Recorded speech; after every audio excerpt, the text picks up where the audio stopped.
नमो नारायण। आज कार्तिक मास महात्म का 25वां अध्याय सुनेंगे। सुना प्रश्न ऋषियों का और बोले सूत जी ज्ञानी। 25वें अध्याय में सुनो श्री हरि की सच्ची वाणी।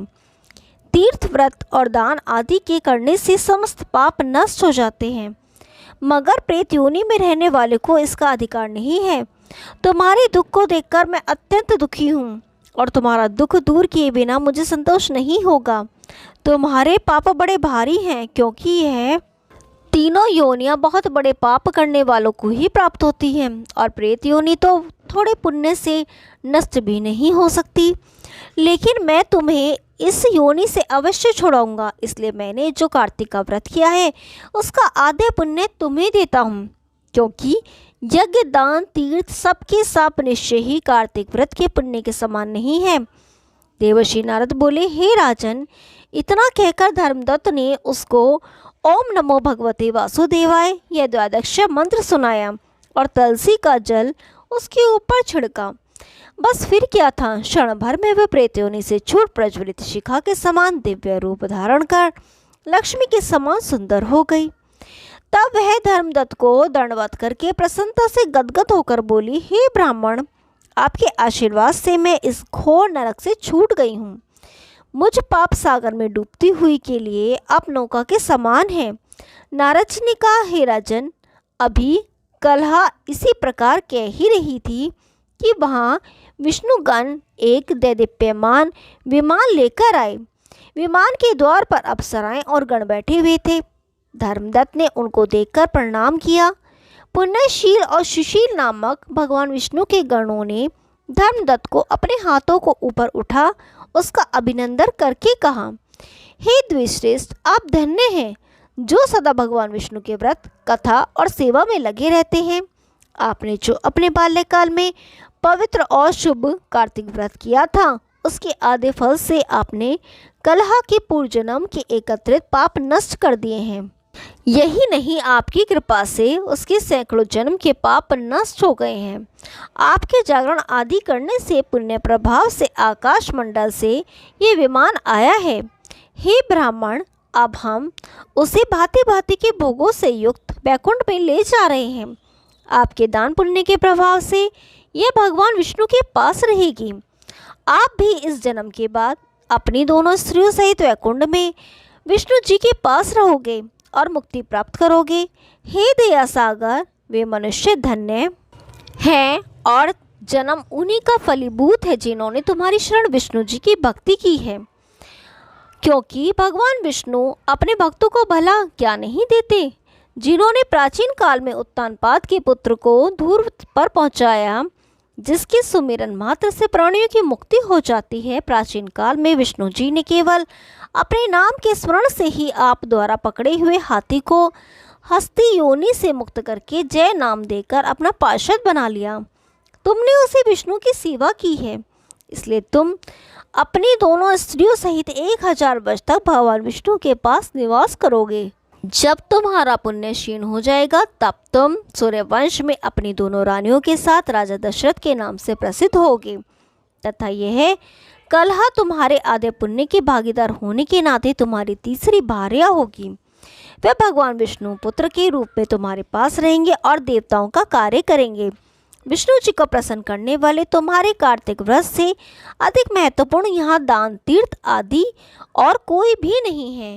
हे दया सागर, तुम धन्य हो, क्योंकि तुमने जगत गुरु भगवान विष्णु को प्रसन्न करने के लिए कार्तिक मास का व्रत किया है, जिसके आधे पुण्य के फल की भागीदारी कलहा है। इस समय हम इसे अपने साथ विष्णु लोक में ले जा रहे हैं। ओम नमो नारायण।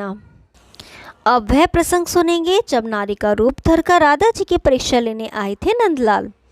लीलाधारी भगवान कृष्ण की लीला अद्भुत है। एक बार तो श्री राधा जी की प्रेम की परीक्षा लेने के लिए नारी बन उनके महल में पहुंच गए।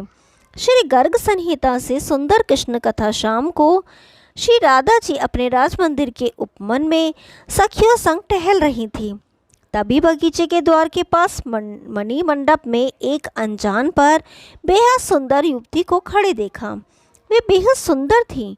उसके चेहरे की चमक देख श्री राधा की सभी सहेलियां अचरज से भर गईं। श्री राधा ने गले लगाकर स्वागत किया और पूछा, सुंदरी सखी तुम कौन हो, कहाँ रहती हो और यह कैसे आना हुआ? श्री राधा ने कहा, तुम्हारा रूप तो दिव्य है, तुम्हारे शरीर की आकृति मेरे प्रियतम श्री कृष्ण जैसी है। तुम तो मेरे ही यहाँ रह जाओ, मैं तुम्हारा वैसे ही ख्याल रखूंगी जैसे भौजाई अपनी नंद का रखती है। यह सुनकर युवती ने कहा, मेरा घर गोकुल के नंदनगर में नंद भवन के उत्तर में थोड़ी ही दूरी पर है। मेरा नाम गोपा देवी है। मैंने ललिता सखी से तुम्हारे रूप गुण के बारे में बहुत कुछ सुन रखा था, इसलिए तुम्हें देखने के लोभ से चली आई। थोड़ी देर में गोप देवी श्री राधा और बाकी सहेलियों के साथ घुल मिलकर गेंद खेलने और गीत गाने के बाद बोली, मैं दूर रहती हूँ, रास्ते में रात ना हो जाए इसलिए अब जाती हूँ। उसकी जाने की बात सुन श्री राधा की आंखों से आंसू बहने लगे। वे पसीने पसीने हो वहीं बैठ गई। सखियों ने तत्काल पंखा झलना शुरू किया और चंदन के फूलों का इत्र छिड़कने लगी। यह देख गोप देवी बोली, सखी राधा मुझे जाना ही होगा, पर तुम चिंता मत करो, सुबह मैं फिर आऊँगी। अगर ऐसा ना हो तो मुझे गाय, गोरस और भाई की सौगंध है। यह कहकर सुंदरी चली गई। सुबह थोड़ी देर से गोपा देवी श्री राधा जी के घर फिर आई तो वह उसे भीतर ले गई और कहा, मैं तुम्हारे रात बड़ दुखी रही, अब तुम्हारे आने से जो खुशी हो रही है उसकी तो पूछो नहीं। श्री राधा जी की प्रेम भरी बातें सुनने के बावजूद जब गोपा देवी ने कोई जवाब नहीं दिया और अनमनी बनी रही तो श्री राधा जी ने गोपा देवी की इस खामोशी की वजह पूछी। गोपा देवी बोली, आज मैं दही बेचने निकली। संकरी गलियों के बीच नंद के श्याम सुंदर ने मुझे रास्ते में रोक लिया और लाज शर्म ताक पर रख मेरा हाथ पकड़कर बोला कि मैं कर लेने वाला हूँ, मुझे कर के तौर पर दही का दान दो। मैंने डपट दिया, चलो हटो, अपने आप ही कर लेने वाला बनकर घूमने वाला लंपट, मैं तो कतई तुम्हें कोई कर ना दूंगी। उसने लपक कर मेरी मटकी उतारी और फोड़कर दही पीने के बाद मेरी चुनरी उतारकर गोवर्धन की ओर चल दिया। इसी से मैं शुद्ध हूँ। श्री राधे जी इस बात पर हंसने लगी तो गोपा देवी बोली, सखी ये हंसने की बात नहीं है, वह काला कलूटा ग्वाला, न धनवान न वीर, आचरण भी अच्छे नहीं, मुझे तो वह निर्मोही भी लगता है। सखी ऐसे लड़के से तुम कैसे प्रेम कर बैठी? मेरी मानो तो उसे दिल से निकाल दो। श्री राधा जी बोली, तुम्हारा नाम गोप देवी किसने रखा? वह ग्वाला है, इसलिए सबसे पवित्र है, सारा दिन पवित्र पशु गाय की चरणों की धूल से नहाता है। तुम उन्हें निर्धन ग्वाला कहती हो, जिनके पाने के लिए लक्ष्मी जी तरस रही हैं। ब्रह्मा जी शिव जी भी श्री कृष्ण की पूजा करते हैं, उनको काला कलूटा और उसे निर्बल बताती हो, जिसने बकासुर, कालिया नाग, यमलार्जुन, पूतना जैसों का चुटकी में वध कर डाला, जो अपने भक्तों के पीछे पीछे इसलिए घूमते हैं कि उनकी चरणों की धूल मिल जाए, उसे निर्दयी कहती हो।